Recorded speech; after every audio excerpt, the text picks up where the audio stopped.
immediate, one thing that's different is I worked in civil rights. Well, I'm 63 years old. We start with that. So I lived through the civil rights era, and I can remember having black and white TV where you would see the dogs and the hoses turned on black people during times of segregation.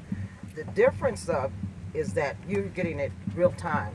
That instance where the young lady Diamond was sitting next to her boyfriend, and he was at Castillo.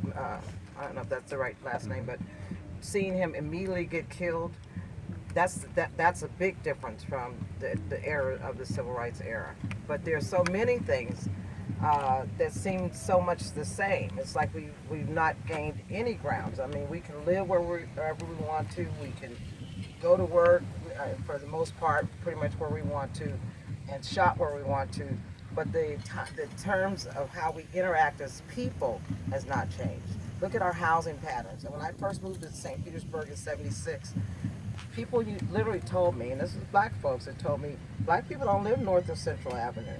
And we do live north of Central Avenue, but for the most part, we're still very segregated in our housing patterns. And as a result, I think that it hurts us to be that way. You know, I grew up in a city in Erie, Pennsylvania, where my neighbors were white and black, but our housing was determined based on where men worked. At that time, cars, I was born in '53, so cars were not as prevalent, so men walked to their jobs. So you lived near where your job was. But now with the advent of having cars, etc., and the changes in the laws that allowed us to shop wherever we want to, people are now back, for the most part, back to segregated living in a lot of different cities. St. Pete's not that unique.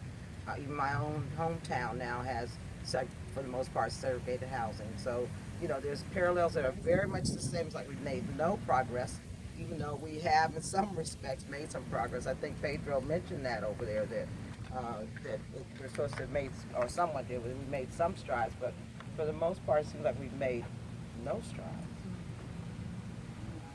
Anyone else have anything to add on that particular?